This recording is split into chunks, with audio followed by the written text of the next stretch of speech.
I farm north of Bloomington here, about 30 miles, and our harvest is just kind of getting started in our area. There's some people have been hitting it pretty good. If it hadn't rained today, I'd probably be playing farmer right now. Instead, I'm here, and this is important as well. We are looking probably at a record crop. I don't know if it's going to be because of yield, but it's going to be because of acres and yield together.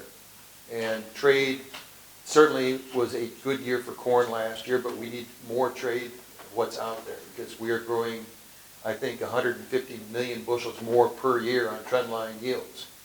So we have a lot of product to remove, and it's important that we find a home for our product. I much prefer, I've been farming a few years, and I've played a lot of years when there's been government programs trying to control production or I'll just say different programs, and I much prefer to work for the markets and not for the government. And I think that is kind of where we're all in the same mindset on that. Getting our products to the ports is we do it in different ways. We've got a great rail system. We've got a great river system, but we need to keep that up to date as well. There's a lot of work needs to be done on our locks and dams on the upper Mississippi river system, and that's part of the free trade that where we get competitive, because we can do that cheaper than anybody else. But I just want to emphasize the fact that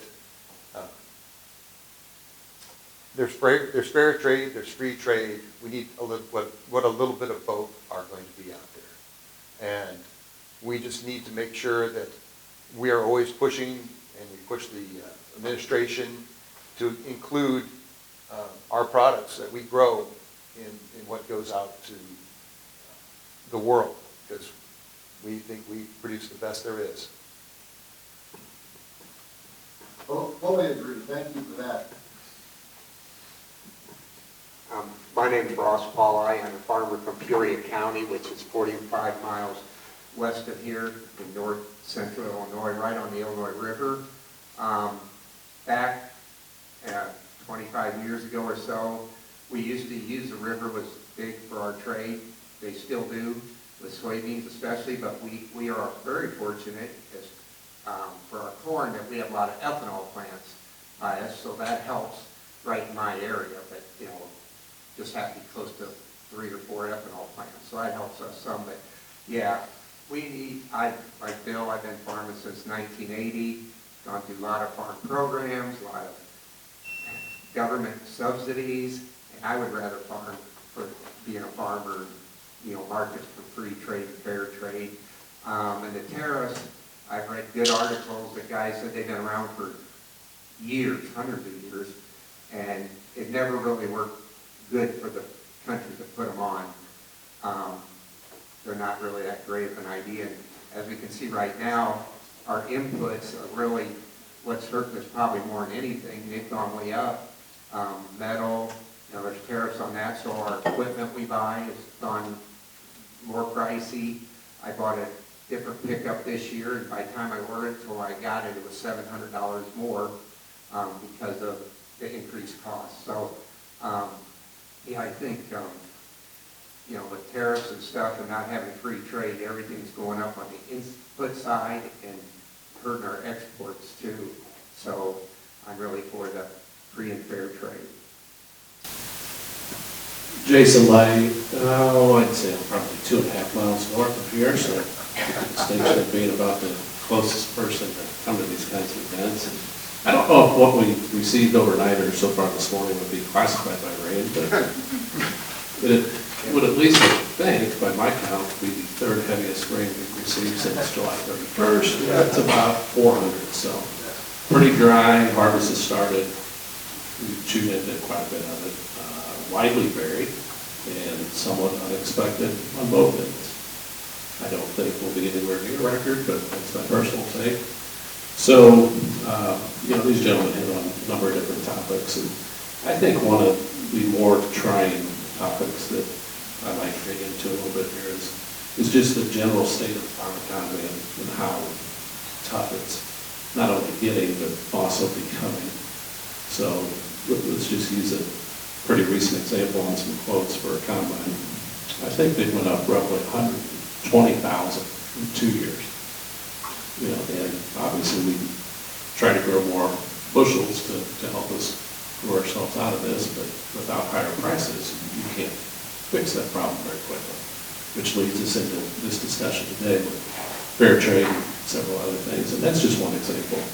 You look at MAP fertilizer, for example, I mean, that's been up substantially in the last 2 years. There again, it's a result of some trade issues and disputes, among several other things, you know, whether it's farm labor or basically about anything that we're trying to do that we have to pay for as farmers. It's substantially more difficult to obtain and more expensive.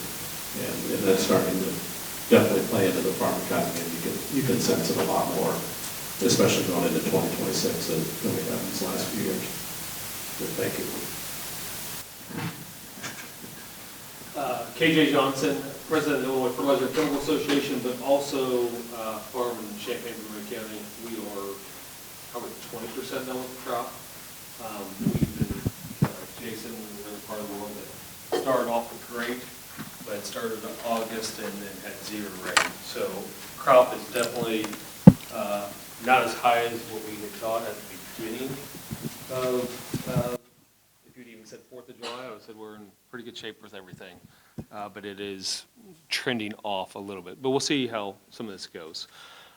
Biggest thing for IFCA, I mean, we're all for free trade if any way possible, but it is talking with the tariffs right now, especially on fertilizers. It's very over the wall what those rates are. I will tell you, when we first got into this, it was all about Canada and the potash, about 25%, because we here in the States probably take about 98% of the potash that comes in to this country is coming out of Canada. And when those tariffs we're talking about, that is the biggest one. Some of those have been taken off now, so that is good, but now it is talking about phosphates. And we get a lot of phosphates from a lot of different countries, but there are tariffs that are out there on that. And if we hear something at IFCA, it is definitely about on the phosphate market right now. On other inputs, but definitely in the phosphate market. So we're watching that and working anyway with the administration, but with any commodity group to work on it. The retailers here in the state don't love the higher fertilizer prices any better than a farmer does, because we're paying that price, but it also gets passed on down the line. That just, nobody wins at that. So any way we can help on that and work together with other groups and your group on that, would love to. Pass it down here. The other farmers back, we walk in. Tasha, go ahead. She's a farmer. Good morning, Tasha Bunting with Illinois Farm Bureau, also a farmer in Livingston County, and I would echo pretty much everything that everyone else has said and shared. Thanks for inviting us to be a part of it today. Sorry I'm running a little bit late. Lots of things happening around today, so looking forward to the conversation and learning more and talking with others. So, Mayor Larson, our Director of Relations with Illinois Soybean, I think one of the things, you know, obviously folks there on a lot of topics, but there's a general feeling that something's got to give somewhere in the system, right? And whether that's, I know the tried and true conversations about farm policy, and is that system working? Is the market system working? Are we actually providing consistent markets and trade? And it is a difficult conversation to have with our, in Illinois we only have 3 Republican congressional offices, and I know as Brad and folks at Corn and KJ know, some of those offices kind of look at you like, well, that's okay. You know, things, you know, it's, if the president's going to do what the president's going to do, and the answer is, well, no. The president can't just do what the president's going to do, because, you know, he may sign a trade deal here and there, and those are good to a point, but the consistency and the long-term demand is what's needed, right? And that's when we say something's got to give, because there seems to be that inconsistency in the marketplace. And, you know, we harp on this a lot as an organization. Illinois has the highest rate of non-operating landowners in the state. It's creeping up to 70% of the acres in the state are owned by somebody who doesn't farm it. And that's an increasing challenge that when you talk about profitability and, well, I wouldn't say the word profitability, when you talk about the economics of making that pencil out, it doesn't as well, right? You're seeing, you know, more and more farm managers, more and more folks get involved in that conversation about how they make a return for their investors. Well, who gets squeezed in that conversation? It's the farmer continually. And I think when we say something's got to give, that system is also leading to some dramatic pinches and pains.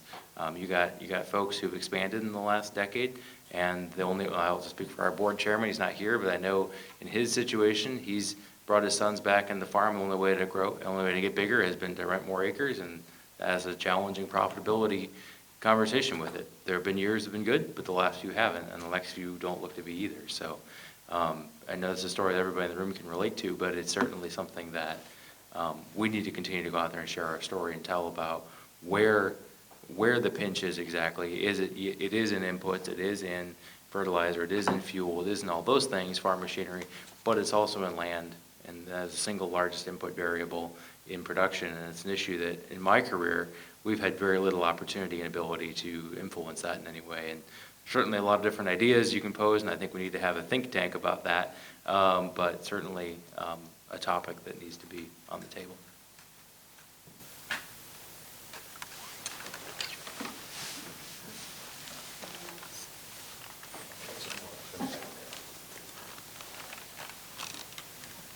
You commented and tripped a couple of thoughts for me.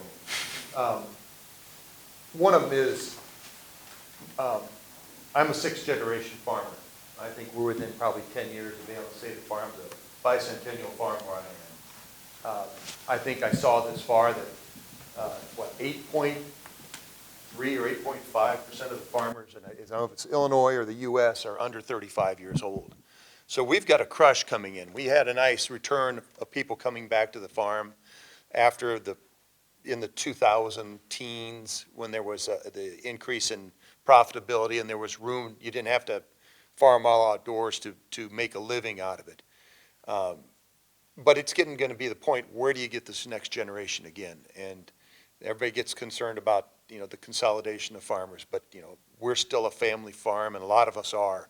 That's one of my concerns, is where do we find the profitability to bring this next generation back? The other thing is, it made me think of when USMCA was discussed. And this comes to farmer involvement and the importance of being involved, whether it be the organizations that we're representing here today with Corn and Soy and Farm Bureau. But just in general, they're coming out and people want to know what farmers think. So be involved. I remember at the point when USMCA was passed, I was president of Illinois Corn, and I get a phone call from our U.S. Senator saying, Bill, I'm going to vote for the USMCA. And I say, I know it's not because I'm a farmer, and it's not because of who I am, but what I was in the position. But it's important that they hear from the farmers, because it's our stories that make politicians pay more attention. So that's really what I want to come up with as well, is make sure that we stay in tune. Know your representative, know your senators. Yeah. So question for you all. Thank you for all of that. A lot of really good points. And a couple of things that I heard that I wanted to comment on, and then I've got another question for you all. One was this question of free trade and fair trade. A number of people touched on that. And I just wanted to give a little bit of background on Farmers for Free Trade, because when we launched Farmers for Free Trade in 2017, we had that discussion. Should we be called Farmers for Fair Trade? And we decided if we were Farmers for Fair Trade, people might think we were talking about coffee import. And we wanted to make it clear, no, we're talking about production agriculture. But I don't think in my mind, and I think the way the board of Farmers for Free Trade thinks about these issues, free trade doesn't mean, rolling over and letting your competitors take advantage of you.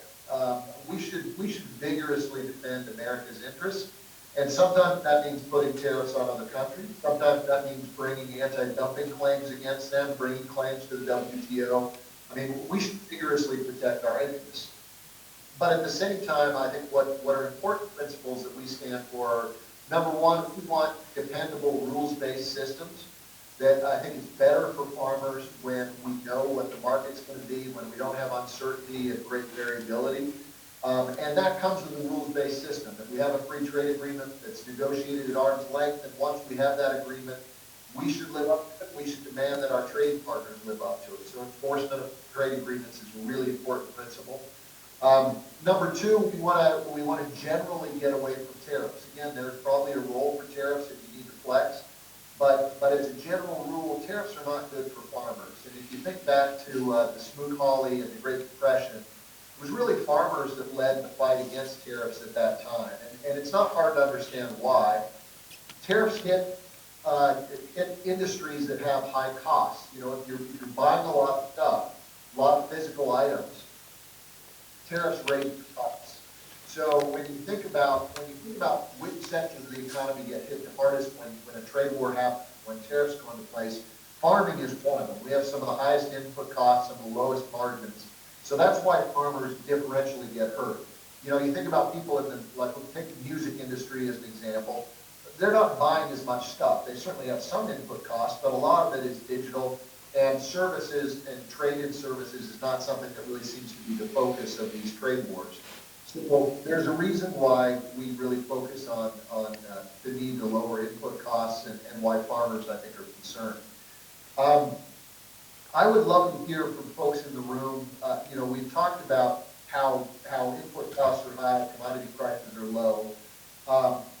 How is that showing up in terms of farm bankruptcies or farmers getting squeezed? And I'm not asking anyone in this room to show us your balance sheet, but what are you hearing? What are you seeing from your neighbors? What's kind of the feeling on the ground in Illinois in terms of the health of farmers and the health of the farm economy?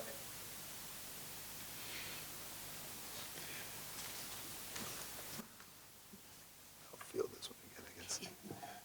Well, we had a board meeting a couple months ago. Time flies. And a month ago. Okay. I've been to a lot of meetings recently. I can't remember which. And Rodney asked us to kind of talk to your lender and find out where people in the area, not, you know, again, not specifics, you know, what are they hearing?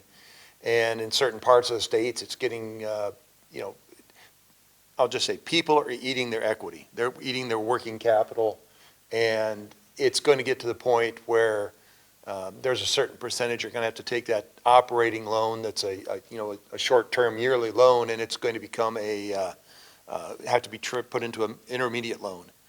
And that's never good because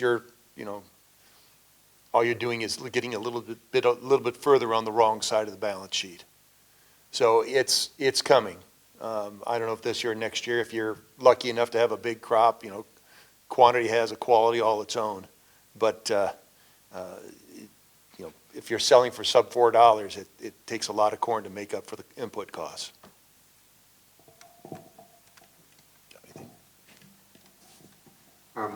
So I'm pretty lucky because I started in 1980 and I've been farming for a while, so I don't have big loans anymore. I'm more towards getting out, but I helped a young farmer 5 years ago get into farming, and we were working together, and I started turning over land to him. And a couple of years ago, when yields were good, price were good, he said, I need more land. And I thought, really? Because I could see the prices are starting to go down. We're at record crops, so I go, okay. So he got this land, and now he ended up having to take a full-time job. He was just full-time farming, thinking he just got married, his wife just had a baby, and he was buying equipment and going good there for 2 years. And now I turned it over to him, not all of it, but quite a bit of it, because he said that he needed more land to make more money. And now this past year, he took a full-time job to subsidize the farming part. So I'm thinking young guys are the ones that are going to be really hurting. These younger farmers, I read an article about a young farmer trying to get a loan to buy an 80 acres here in this county. And they said, well, you need to get a young farmer loan, and they would only loan him for like a part of it. So he had to go out and try to get an investor to buy part of the 80 because he couldn't afford to buy the whole 80. So definitely you could see things just keep every year getting worse and worse as a total farm income. And like Bill said, eat into equity. So the younger generation is really probably getting affected, or like ones that want to come back to the farm. Yeah, just to add on to that a little bit, I would actually say it started in 2025. You started to see age receivables inching out a little bit further, and then as we chewed through, you know, what those inventories look like in 2025, the pricing opportunities weren't as high as obviously what they thought it would have been. when they put it in a bin in 2024. Thank you. And it's just all continuing to roll into 26. So depending on who you talk to, and just speaking generally, the stress is here financially, and it's real. And it doesn't matter if you're younger, highly leveraged, or whoever it is. When, I'm not all that smart, but I think I can figure out if you're spending more than you're taking in, it's not a good situation. Yeah, so, we're in year 2 of that failed experiment. Hopefully it doesn't continue into year 3. Of all the industries, that are in rural America, another sort of additional stress that's continuing to hit us is higher interest rates. So if that's, if you're talking an interest rate of 8.5% to go borrow money to try to pay off an intermediate loan or a line of credit or, whatever that may be, build a machine shed, go buy farmland, higher interest rates also add on to that issue as well. But I guess just to summarize all that real quickly, the farm stress on the financial side, it's definitely here, and it's only going to get worse in 2026 until something changes.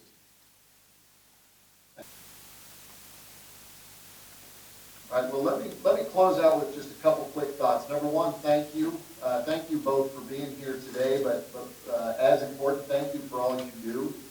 Whether you're a full-time farmer and producing food, fuel, or fiber for our country and literally to help feed the world, thank you for that. If you work for one of the associations, you guys are the bedrock that keeps ag in agriculture. So for Illinois soybean, Illinois corn, Illinois Farm Bureau, thank you guys. We work with commodity associations all across the country, and really professional staff, good relationships with members of Congress. The work you do is just essential. So thank you for that. The 2 asks I have coming out of this meeting, number one, again, if you can help reach out across the state lines to Indiana or Michigan, where we're trying to set up our next round of events, that would be helpful. And number 2, while Allie and her team are in the room, if you guys are willing to do some stand-up 30-second interviews that we can put up on social media, that we can cut into highlight reels that we'll share with members of Congress, that would be great. We'll be on the road for another month, a little over a month. We'll be closing the tour November 5th. We're planning on an event on the National Mall. We'll invite all the members of Congress. You guys can certainly encourage your delegation to walk across the street to our event on November 5th. We picked November 5th because that's the date the Supreme Court is hearing oral arguments in the tariffs case. So we figured media is going to be talking about tariffs. We might as well be there talking about them as well. So thank you for all that you're doing, and thank you for supporting this tour and coming together today. And I hope harvest goes well and that Mother Nature cooperates. So thank you all. Allie, I'll let you guys take the room, and I'll exit off this platform.